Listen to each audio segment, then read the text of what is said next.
Assalamualaikum warahmatullahi wabarakatuh. Oke, kita lanjutkan kembali. Di video sebelumnya sudah Pak Adi kasih pengantar tentang perkenalan Qurate. Ya, meskipun mohon maaf bila penjelasan saya kurang lengkap, ya karena ya saya peringkas untuk lebih jelasnya atau lebih lengkapnya kalian bisa mempelajari tersendiri bagaimana program Qurate itu, pengenalan secara komprehensif secara keseluruhannya. Nah, kali ini di video sebelumnya juga sudah Pak Haji kasihkan bagaimana cara menginstal Qurate yang ada di laptop kalian atau desktop kalian masing-masing. Kalian bisa menggunakan Qurate yang kita pakai ini adalah, saya tekankan kembali bahwa Qurate yang kita pakai ini adalah versi edukasi. Nah, saya tidak menyarankan kalian untuk memakai versi edukasi ini untuk transaksi perusahaan secara sesungguhnya. Karena khawatirnya adalah ketika nanti ada ketidaksamaan atau kalau misalkan data hilang atau misalkan ada laporan keuangan yang tidak bisa dibuat karena di banned, karena ya sesuai dengan kebutuhan pembelajaran kan, bukan untuk kebutuhan bisnis. Nah, jadi saya tidak sarankan. Nah, ini hanya untuk kebutuhan secara pembelajaran yang ada di sekolah. Langsung saja Pak Hadi akan menjelaskan. Ini ada contoh soal, ya, contoh soal yang sudah kalian fotokopi kemarin, contoh soal tentang yang dibuat oleh tim edukasi Qurate sendiri. Hak ciptanya oleh divisi edukasi CPS Soft Qurate. Nah, jadi ada salah satu contoh soal, ya, salah satu contoh soal yang kemarin kalian sudah sudah memfotokopi bahwa ini ada toko laris terus. Jadi toko ini salah satu perusahaan dagang jual beli. Nah, perusahaan dagang yang di situ kalau kalian lihat ada jual beli dagangnya itu dia kayak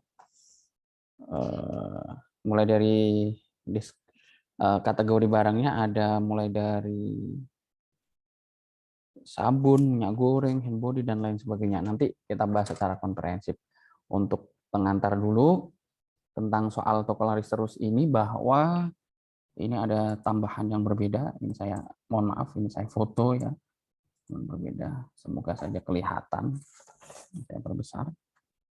Bahwa toko laris terus yang berlokasi di Jalan Tawakal Raya nomor 3 Jakarta Barat memutuskan untuk menggunakan Qurate. Jadi sebelumnya tidak memakai software akuntansi, jadi secara manual bukunya. Nah, bahwa berarti software Qurate atau software yang lainnya itu, software akuntansi yang lainnya itu tidak harus bahwa perusahaan itu baru berdiri. Kalau sudah berdiri pun masih bisa melakukan proses penginputan transaksinya. Transaksi yang sudah ada mulai dikomputerisasi, itu bisa. Nggak harus perusahaan ini baru berdiri baru menggunakan software akuntansi. Nah, untuk lebih jelasnya kalian bisa menghubungi saya nanti secara diskusi tentang bagaimana caranya usaha yang sebelumnya tidak secara manual, maksudnya tidak menggunakan aplikasi, kemudian menggunakan aplikasi. Yang nantinya tujuannya kembali lagi bahwa nanti kita bisa mengetahui kondisi dari perusahaan. Saya lanjut bahwa pembukaan dimulai pada tanggal 1 Januari 2011, cut-off-nya 31 Desember 2010. Contoh soalnya. Untuk itu diperlukan proses migrasi. Jadi perpindahan antara yang manual ke sistem. Nah, sebelum melakukan proses input transaksi pada tanggal 1 Januari 2011, nah data yang disajikan sebagai berikut. Perusahaan ini hanya menggunakan satu mata uang. Kebetulan ini contoh soalnya ada satu mata uang. Nah, di video saya yang berbeda itu nanti ada juga perusahaan yang menggunakan contoh soal perusahaan yang menggunakan 2 atau lebih dari mata uang. Kemudian syarat pembayarannya ini ada 3, COD 2/10, net 30, net 60. Nah, untuk syarat pembayaran ini kalian bisa mempelajarinya di akuntansi keuangan atau siklus. Apa yang dimaksud dengan COD, net 60, dan lain sebagainya. Kemudian nggak saya bahas secara detail di sini, karena saya bahasnya nanti komputer akuntansi atau penginputan data yang ada, transaksi yang ada kita inputkan ke software akuntansi, yaitu Accurate ini.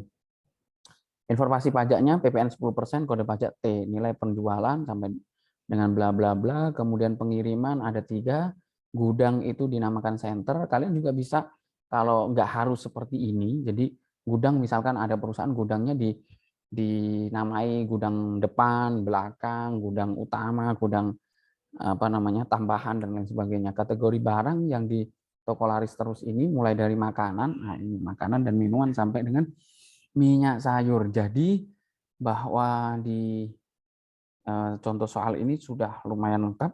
Nah, kemudian ada daftar akunnya, daftar akunnya yang nanti kita inputkan daftar akunnya, mulai dari kas dan bank sampai dengan bawahnya, sampai dengan biaya di luar usaha atau biaya lain.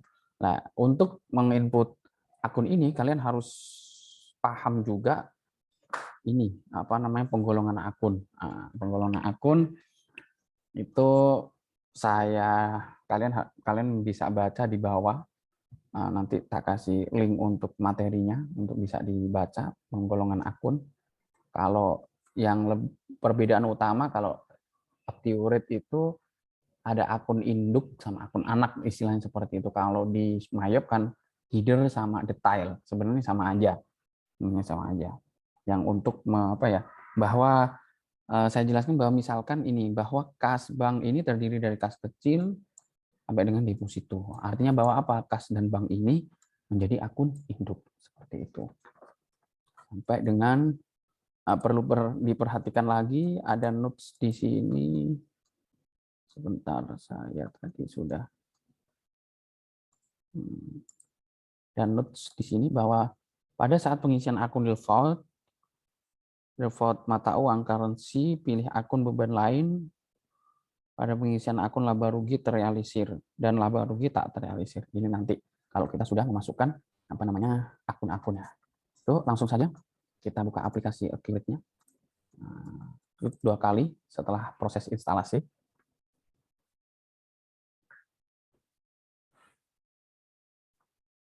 Lama ya, sebentar ditunggu. Kalian akan tampil program Accurate, di depan ada mulai dari buat data perusahaan baru sampai dengan data cadangan yang sebelumnya insya Allah sudah saya jelaskan sedikit lah. Nah, buat data perusahaan baru, di sini contohnya misalkan buat data perusahaan barunya toko laris terus underscore Abdul Hadi latihan pertama. Nah, ingat kalian harus simpan di penyimpanan yang sekiranya kalian tahu. Nah, jangan sampai file yang sudah kalian buat nanti kalian bingung. Saya taruh di mana ya tadi? Contohnya misalkan ini saya simpan di lokal G, kemudian saya simpan di ini materi kelas 12 yang Accurate desktop. Video new. Create file name-nya toko Maris terus underscore nama saya, latihan pertama, contohnya seperti itu.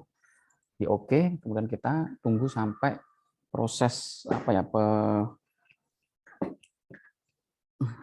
prosesnya selesai sampai yang warna hijau ini sudah selesai. Untuk juga menunggu bahwa nanti kita melakukan persiapan dulu, persiapan bahwa di dalam toko laris terus ini ada beberapa informasi, ada data akun, kemudian ada daftar pelanggan, daftar pelasok, daftar aset tetap, daftar tipe aset tetap, daftar aset tetapnya juga. Kemudian kita juga nanti akan menginputkan barang dagang yang cukup lumayan banyak. Nah, nanti videonya tak partin. Mulai dari ini persiapan awal, kemudian nanti masuk ke pembuatan akun, masuk lagi ke nanti daftar pelanggan, daftar pemasok, sampai dengan terakhir nanti input transaksi sampai dengan jurnal penyesuaian sambil menunggu prosesnya selesai dulu.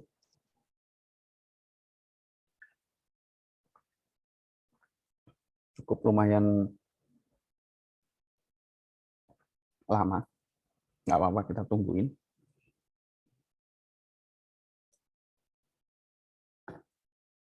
Jadi belajar program software akuntansi ini sebenarnya gampang-gampang susah. Yang penting konsep dari akuntansinya itu kalian udah paham. Yang dimana kalian pelajari di siklusnya akuntansi keuangan, perpajakan, itu ngumpul jadi satu, kalian nanti akan bisa, oh gambarannya begini, nggak cuma sekedar bisa menginput ya, tapi nanti juga kalian diharapkan nanti bisa menganalisis laporan keuangannya. Diharapkan seperti itu. Diharapkan. Ini masukkan kata kunci sesuai default pengguna dan kata kunci. Supervisor, masukkan supervisor kecil semua. Di sini nanti akan tertera persiapan, selamat datang persiapan. Kalian bisa menggunakan bahasa Indonesia dan Inggris. Ini saya menggunakan bahasa Indonesia agar mudah dipahami aja ya. Kalau di Mayop kan pure penggunaan bahasa Inggris. Lanjut. Di sini ada dua persiapan, kita bisa memilih dua persiapan, ada dua persiapan tipenya, persiapan standar dan persiapan mahir. Kenapa di sini ada persiapan standar? Persiapan standar itu kalau perusahaan itu bingung mau mulai dari mana. Yang itu nanti bisa disediakan ada rekomendasi dari account sendiri. Yaitu ada beberapa akun yang nanti disiapkan, mulai dari saldo kas bank, buku pelanggan, buku piutang, buku hutang, sama daftar barang dan jasa. Ini nanti bisa diarahkan sama accurate. Lah kita milih persiapan mahir karena kita punya detail informasi perusahaan, mulai dari daftar akun sampai dengan barang dagangannya. Kita klik persiapan mahir, kemudian kita lanjut. Nah, di sini ada nama mata uang. Kita tuliskan untuk memudahkan IDR aja. Nilai tukarnya 1, negaranya Indonesia. Artinya nilai tukar itu 1, itu Rp1 1. Maksudnya seperti itu. Simbolnya Rp berarti. Misalkan kalau Pak kalau nambah gimana? Ya kita tinggal tambah aja. Enter. Contohnya misalkan USD. Contoh. 1 ini contohnya misalkan terakhir 14.000 misalkan. Oh ini sebentar. 14.000 sini berarti. 14.000. Berarti 1 USD ini 14.000 setara dengan mata uang rupiah. Negaranya Amerika. Simbolnya misalkan USD. Ini jika ada multi mata uang. Lah sementara di toko laris terus ini nggak ada mata uang, nggak ada mata uang dolar. Nanti kita hapus saja. Dengan klik kanan hapus, oke. Kemudian kita lanjut. Di sini ada deskripsi atau informasi perusahaan.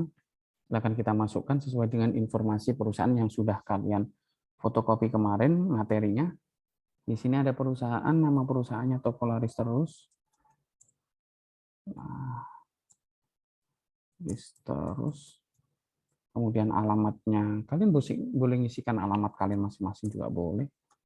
Toh juga latihan kan. Kalau di sini Jalan Tawakal. Kalau nomor 3. Jakarta. Tanggal mulai tutup bukunya, tanggal mulainya berarti 31 Desember 2010. Tahun fiskalnya 2010. Default tahun ini kalian ngisikan 2 angka di belakangnya aja, jangan 2000, misalkan 2010. Ini nggak bisa. Ya, 2 di belakangnya 10 gitu. Kemudian default periodenya kita isikan 15. Defaultnya 12 berarti. 12 sampai tahun 2021 lah. Nah, peringati jika kalau ini itu peringati jika kalau ada misalkan ada sebelum tutup buku, setelah tutup buku, itu nanti kita semacam dikasih alarm error, ini juga dikasih peringatan. Kita lanjut. Kemudian nomor seri faktur, ini ada enggak ya? Informasinya enggak ada ya. Nomor seri faktur enggak ada, NPWP juga enggak ada, tanggal pengukuhan PKP. Kita lanjut.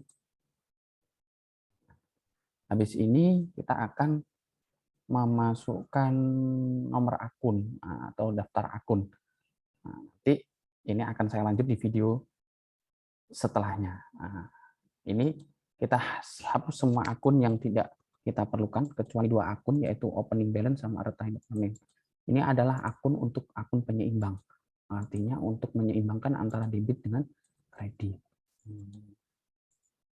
Bentar, kita hapus dengan klik kanan, klik hapus, kemudian oke. Nanti kita menginputkan akunnya di video setelah ini. Kemudian kita ganti retained earning-nya menjadi laba ditahan sesuai dengan instruksi yang ada di contoh soal. Laba ditahan. FPT di bawah kita isikan laba ditahan. Kemudian kita nanti proses tambah akun. Tambah akun nanti di video selanjutnya. Terima kasih. Assalamualaikum warahmatullahi wabarakatuh.